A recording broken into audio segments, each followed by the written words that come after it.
गौरी पुत्र गणेश भगवान की जय। श्री शिवाय नमस्तुभ्यम।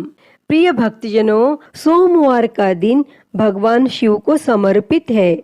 इस दिन लोग भगवान शिव के लिए व्रत रखकर पूरे दिन भूखे रहकर भगवान शिव को प्रसन्न करने की कोशिश करते हैं। जो व्यक्ति सोमवार के दिन पूजा करते हैं उन्हें मनोवांछित फल अवश्य मिलता है। सोमवार व्रत के दिन भगवान शिव के पूजन के पश्चात सोमवार व्रत की कथा पढ़नी अथवा सुननी चाहिए, क्योंकि इसके बिना यह व्रत अधूरा माना जाता है।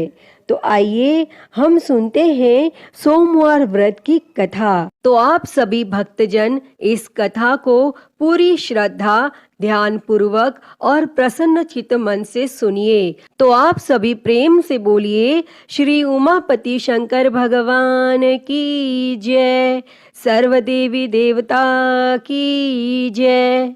एक बार की बात है, माता पार्वती शिवजी को पति रूप में प्राप्त करने के लिए घोर तप कर रही थी और उनके तप को देखकर देवताओं ने शिवजी से देवी की मनोकामना को पूर्ण करने की प्रार्थना की। तब शिवजी ने माता पार्वती जी की परीक्षा लेने सप्त ऋषियों को भेजा और सप्त ऋषियों ने शिवजी के सैकड़ों अवगुण गिनाए, परंतु पार्वती जी को महादेव के अलावा किसी और से विवाह मंजूर नहीं था। भक्तजनों, विवाह से पहले सभी वर अपनी भावी पत्नी को लेकर आश्वस्त होना चाहते हैं। इसीलिए भगवान शिवजी ने स्वयं भी पार्वती जी की परीक्षा लेने की ठानी और भगवान शंकर प्रकट हुए और पार्वती जी को वरदान देकर अंतर ध्यान हुए। इतने में पार्वती माता जहाँ तप कर रही थी, वहीं पास में तालाब में मगरमच्छ ने एक लड़के को पकड़ लिया और लड़का जान बचाने के लिए चिल्लाने लगा। माता पार्वती जी से उस बच्चे की चीख सुनी नहीं गई और द्रवित हृदय होकर वह तालाब पर पहुंची तो देखती है कि वह मगरमच्छ लड़के को तालाब के अंदर खींचकर ले जा रहा है। तब लड़के ने देवी को देखकर कहा, मेरी ना तो माँ है, ना बाप, ना कोई मित्र, माता आप मेरी रक्षा करें। तब पार्वती जी ने कहा, हे मगरमच्छ, इस लड़के को छोड़ दो। तब मगरमच्छ बोला, दिन के छठे पहर में जो मुझे मिलता है उसे अपना आहार समझकर स्वीकार करना मेरा नियम है और ब्रह्मदेव ने दिन के छठे पहर इस लड़के को भेजा है, मैं इसे क्यों छोड़ूं? तब पार्वती जी ने विनती की, तुम इसे छोड़ दो, बदले में तुम्हें जो चाहिए वह मुझसे कहो। तब मगरमच्छ बोला, एक ही शर्त पर मैं इसे छोड़ सकता हूँ। आपने तप करके महादेव जी से जो वरदान लिया है, यदि उस तप का फल मुझे दे दो तो मैं इसे छोड़ दूंगा। तब पार्वती जी तुरंत तैयार हो गई और उन्होंने कहा, मैं अपने तप का फल तुम्हें देने के लिए तैयार हूँ, लेकिन तुम इस बालक को छोड़ दो। और मगरमच्छ ने समझाया, सोच लो देवी, जोश में आकर संकल्प मत करो। हजारों वर्षों तक जैसा तप किया है वैसा देवताओं के लिए भी संभव नहीं है। उसका सारा फल इस बालक के प्राणों के बदले चला जाएगा। तब माता पार्वती जी ने कहा, मेरा निश्चय पक्का है, मैं तुम्हें अपने तप का फल देती हूँ, तुम इसको जीवन दे दो। और तब मगरमच्छ ने पार्वती जी से तप दान करने का संकल्प करवाया और तप का दान होते ही मगरमच्छ का देह तेज से चमकने लगा और मगरमच्छ बोला, हे पार्वती, देखो तप के प्रभाव से मैं तेजस्वी बन गया हूँ।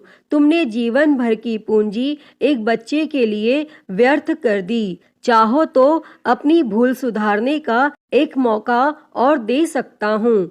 तब पार्वती जी ने कहा, हे ग्राह, तब तो मैं पुनः कर सकती हूँ, किंतु यदि तुम इस लड़के को निगल जाते तो इसका जीवन वापस नहीं मिल सकता था। और देखते ही देखते वह लड़का अदृश्य हो गया और मगरमच्छ भी लुप्त हो गया। तब पार्वती जी ने विचार किया, मैंने तब तो दान कर दिया है और अब पुनः तप आरंभ करूंगी। और पार्वती जी ने फिर से तप करने का संकल्प लिया। तब भगवान सदाशिव फिर से प्रकट होकर बोले, पार्वती भला अब क्यों तप कर रही हो? तब पार्वती जी ने कहा, प्रभु मैंने अपने तप का फल दान कर दिया है। आपको पति रूप में पाने के संकल्प के लिए मैं फिर से वैसा ही घोर तप कर आपको प्रसन्न करूंगी। और तब महादेव जी बोले, मगरमच्छ और लड़के दोनों रूपों में मैं ही था और तुम्हारा चित्त प्राणी मात्र में अपने सुख दुख का अनुभव करता है या नहीं, इसकी परीक्षा लेने को मैंने यह लीला रची थी। अनेक रूपों में दिखने वाला मैं एक ही हूँ। मैं अनेक शरीरों से अलग निर्विकार हूँ। तुमने अपना तप मुझे ही दिया है, इसीलिए अब और तप करने की कोई जरूरत नहीं है। तब देवी ने महादेव को प्रणाम कर प्रसन्न मन से विदा किया। तो सभी प्रेम से बोलिए, शंकर पार्वती भगवान की जय। हर हर महादेव। प्रिय भक्तजनों, आइए अब सुनते हैं सभी मनोकामनाओं को पूरी करने वाली अगली कथा। एक समय की बात है, एक गांव में भगवान शिव जी का परम भक्त एक ब्राह्मण रहता था। वह ब्राह्मण जब तक रोज सुबह ब्रह्म मुहूर्त में उठकर नित्य कर्मों से निवृत्त होने के पश्चात भगवान शंकर का पूजन नहीं कर लेते थे, तब तक उन्हें चैन नहीं पड़ता था। और जो कुछ भी दान दक्षिणा में आ जाता, उसी से वह ब्राह्मण अपना गुजारा करते थे। और दयालु इतने थे कि जब भी कोई जरूरतमंद मिल जाता तो अपनी क्षमता के अनुसार उसकी सेवा जरूर करते थे। और इस कारण शिवजी के परम भक्त ब्राह्मण देवता गरीबी का जीवन व्यतीत कर रहे थे। और ब्राह्मण की इस दानी प्रवृत्ति से उनकी पत्नी उनसे चिढ़ती तो थी, किंतु उनकी भक्ति परायणता को देख उनसे अत्यधिक प्रेम करती थी। इसीलिए वह कभी भी उनका अपमान नहीं करती थी। और साथ ही अपनी जरूरत का धन वह आस पड़ोस में मजदूरी करके जुटा लेती थी।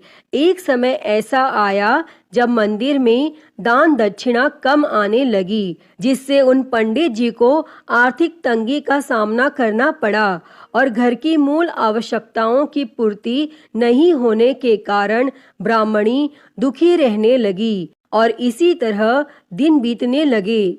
एक दिन महाशिवरात्रि का दिन आया और उस दिन भी पंडित जी हमेशा की तरह ब्रह्म मुहूर्त में उठकर नित्य कर्मों से निवृत्त होने के लिए नदी की ओर चल दिए। संयोग से उस समय उस राह से पार्वती जी और शिवजी गुजर रहे थे। तब अचानक से पार्वती जी की नजर उस ब्राह्मण पर पड़ी। और आज पंडित जी महाशिवरात्रि को लेकर इतने उत्साहित नहीं थे जितने कि अक्सर हुआ करते थे। और तब पार्वती जी को बात समझते देर नहीं लगी और उन्होंने भगवान शिव जी से कहा, हे भगवान, यह ब्राह्मण देवता प्रतिदिन आपकी उपासना करते हैं, फिर भी आपको इसकी चिंता नहीं है। और पार्वती जी की बात सुनकर शिवजी बोले, देवी, अपने भक्तों की चिंता मैं नहीं करूँगा तो कौन करेगा? तब पार्वती जी बोली,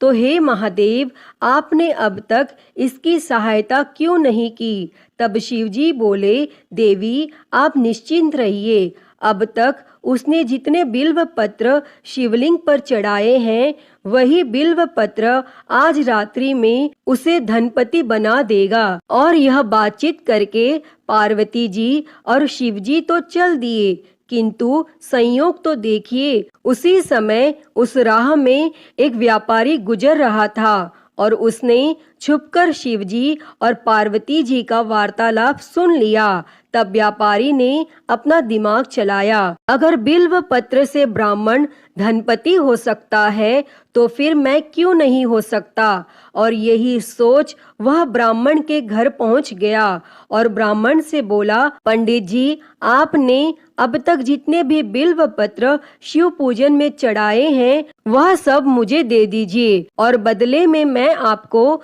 100 स्वर्ण मुद्राएं दूंगा। तब पंडित जी ने अपनी पत्नी से पूछा तो वह बोली, पुण्य का दान ठीक तो नहीं है, किंतु अगर आपका मन करे तो दे दीजिए, और हमें धन की जरूरत है, इसीलिए दे दीजिए। और तब पंडित जी ने सारे बिल्व पत्र बोरे में भरकर सेठ जी को दे दिए, और बिल्व पत्रों का बोरा लेकर सेठ जी पहुंच गए मंदिर, और शिवलिंग पर चढ़ाकर देखने लगे कि कब शिवजी कृपा करेंगे और कब वह और धनपति बन जाएगा। तब प्रतीक्षा करते करते सेठ जी को आधी रात हो गई, और सेठ जी चमत्कार देखने के लिए बहुत उतावले हो रहे थे, और आखिर में तीसरा पहर गुजरने के बाद सेठ जी के सब्र का बांध टूट ही गया, और क्रोध में आकर सेठ जी ने शिवलिंग को झंझोरने लगे।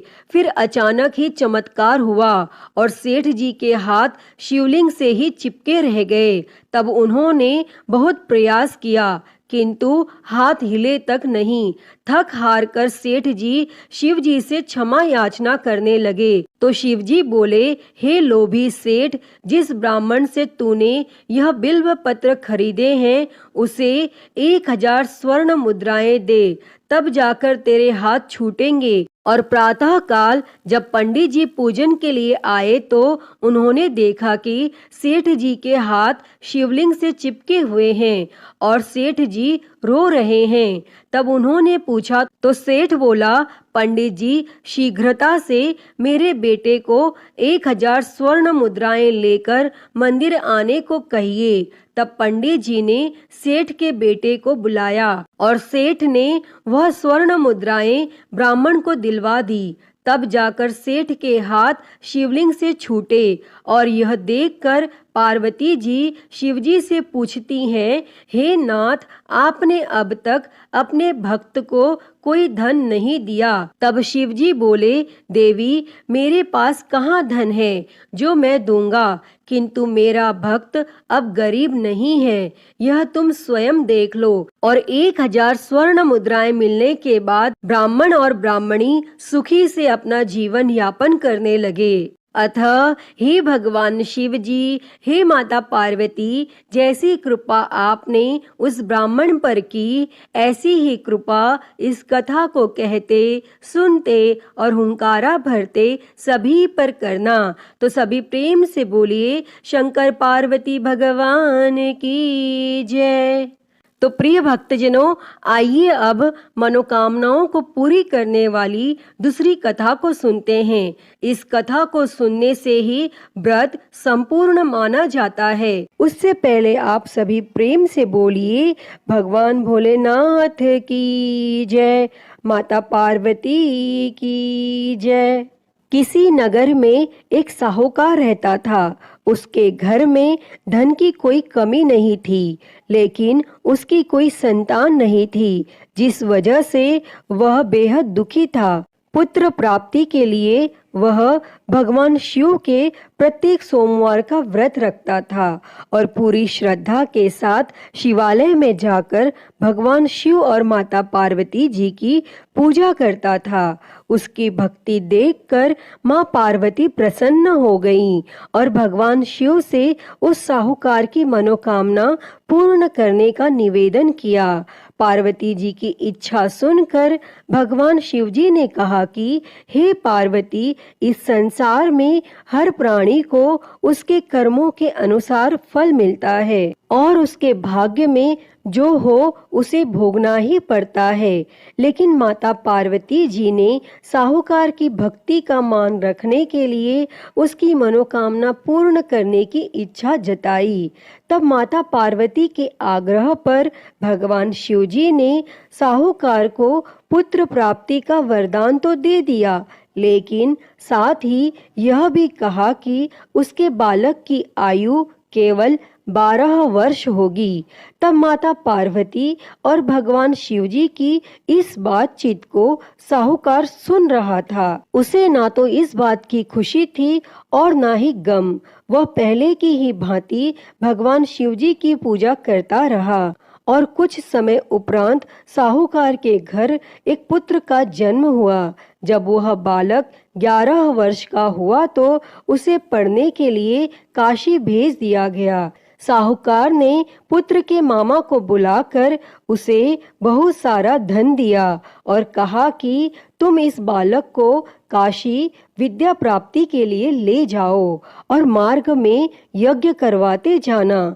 जहाँ भी यज्ञ कराओ वहीं पर ब्राह्मणों को भोजन कराते और दक्षिणा देते हुए जाना। और दोनों मामा भांजे इसी तरह यज्ञ कराते और ब्राह्मणों को दान दक्षिणा देते काशी की ओर चल पड़े। रास्ते में एक नगर पड़ा जहाँ नगर के राजा की कन्या का विवाह था, लेकिन जिस राजकुमार से उसका विवाह होने वाला था वह एक आंख से काना था। तब राजकुमार के पिता ने अपने पुत्र के काना होने की बात को छुपाने के लिए एक चाल सोची। साहूकार के पुत्र को देखकर उसके मन में एक विचार आया। तब उसने सोचा क्यों न इस लड़के को दुल्हा बनाकर राजकुमारी से विवाह करा दूं और विवाह के बाद इसको धन देकर विदा कर दूंगा और राजकुमारी को अपने नगर ले जाऊंगा।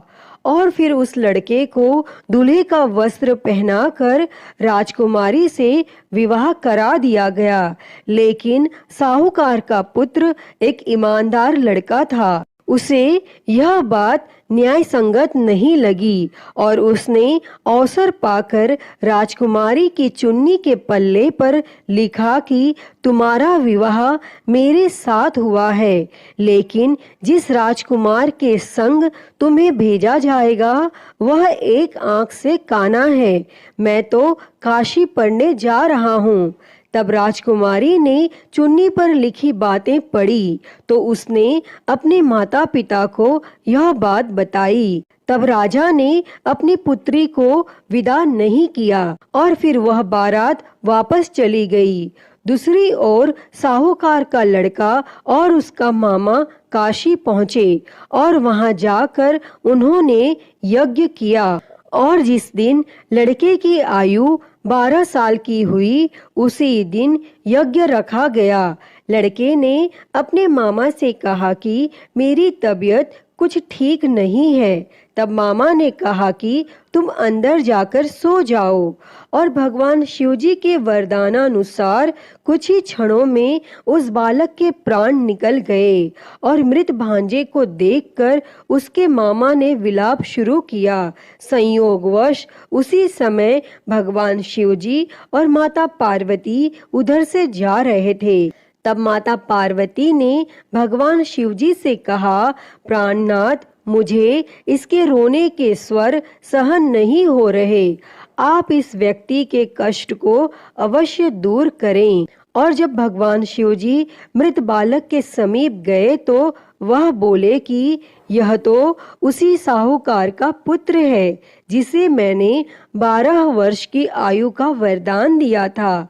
अब उसकी आयु पूरी हो चुकी है। लेकिन मातृभाव से विभोर माता पार्वती ने कहा कि हे महादेव, आप इस बालक को और आयु देने की कृपा करें, अन्यथा इसके वियोग में इसके माता पिता भी तड़प तड़प कर मर जाएंगे।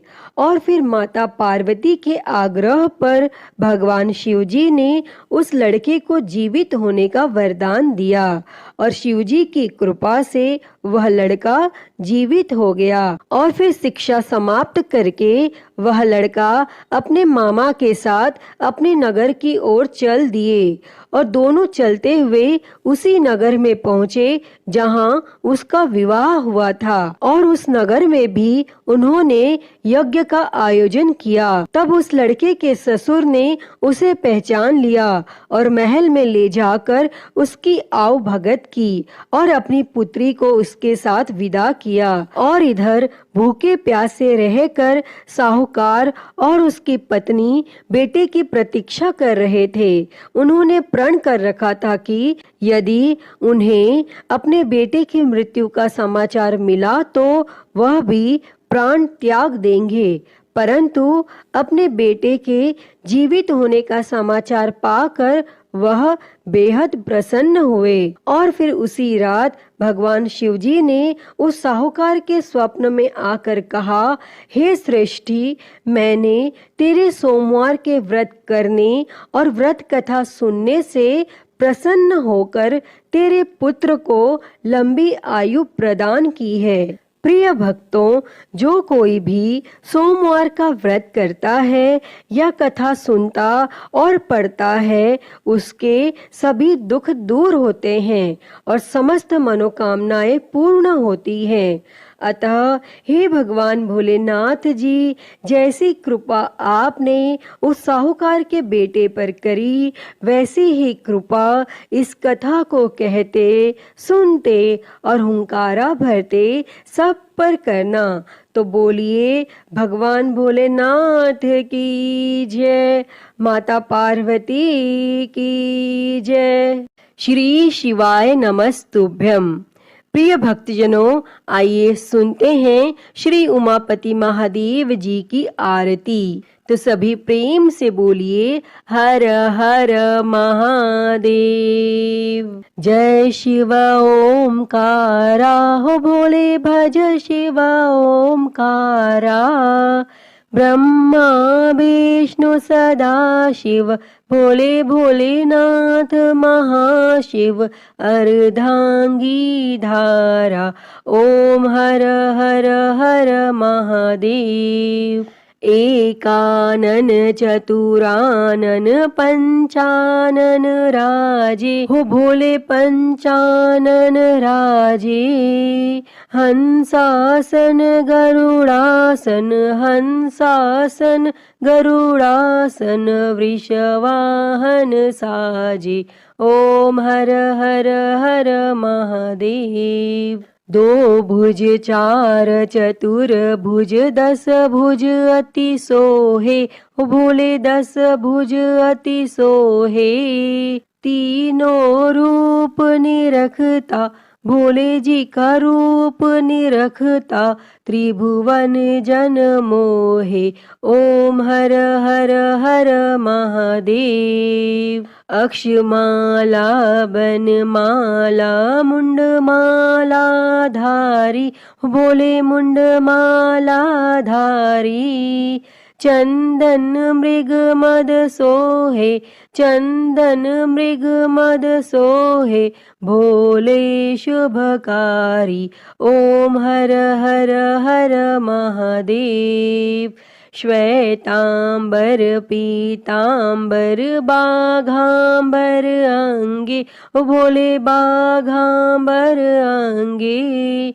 सनकादिक ब्रह्मादिक, सनकादिक ब्रह्मादिक। भूतादिक संगे, ओम हर हर हर महादेव।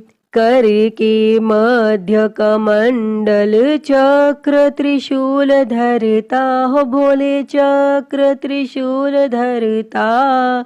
जग करता जग भरता, जग करता जग भरता। जग संहार करता, ओम हर हर हर महादेव। ब्रह्मा विष्णु सदा शिव आजीवन एका, हो बोले जानत अविवेका। प्रणव अक्षर के मध्य, ओम अक्षर के मध्य। ये तीनों एका, ओम हर हर हर महादेव। काशी में विश्वनाथ विराजे नंदी ब्रह्मचारी, हो बोले नंदी ब्रह्मचारी। नित उठ दर्शन पावत, रुचि रुचि भोग लगावत। महिमा अति भारी, ओम हर हर हर महादेव। त्रिगुण स्वामी जी की आरती जो कोई नर गावे, हो बोले जो कोई नर गावे। कहत शिवानंद स्वामी जपत हलाहल स्वामी, सुख संपत्ति पावे। ओम हर हर हर महादेव। जय शिव ओमकारा, हो भोले भज शिव ओमकारा। ब्रह्मा विष्णु सदा शिव, भोले भोलेनाथ महाशिव। अर्धांगी धारा, ओम हर हर हर महादेव। ओम हर हर हर महादेव। अच्युतं केशवं राम नारायणं कृष्ण दामोदरं वासुदेवं हरे। श्रीधरं माधवं गोपिकावल्लभं जानकी नायकं श्रीरामचन्द्रं भजे। हरे राम राम राम हरे हरे, हरे कृष्णा कृष्णा कृष्णा हरे हरे। हरे राम राम राम हरे हरे, हरे कृष्णा कृष्णा कृष्णा हरे हरे। बोलिए भगवान श्री रामचंद्र जी की जय। वृंदावन बिहारी लाल की जय। काशी विश्वनाथ महादेव की जय। श्री गणेश जी महाराज की जय। माँ भगवती की जय। धर्म की जय हो, अधर्म का नाश हो, प्राणियों में सद्भावना हो, विश्व का कल्याण हो, गौ हत्या बंद हो, गौ माता की सेवा हो, विश्व में शांति हो। ओम शांति शांति शांति ही। ओम नमः शिवाय, नमो नीलकंठाय। ओम नमः पार्वती पते, हर हर महादेव। हर हर महादेव, हर हर महादेव हर। प्रिय भक्तजनों, मैं उम्मीद करती हूँ कि आपको यह कथा पसंद आई होगी, और अगर वीडियो अच्छी लगी हो तो इसे लाइक करें, ज़्यादा से ज़्यादा शेयर करें, और कमेंट में हर हर महादेव लिखना ना भूलें। और हरिहर भक्ति चैनल पर अगर आप नए हैं तो इस चैनल को सब्सक्राइब कर नोटिफिकेशन बेल को ज़रूर ऑन कर लें। हर हर महादेव। धन्यवाद।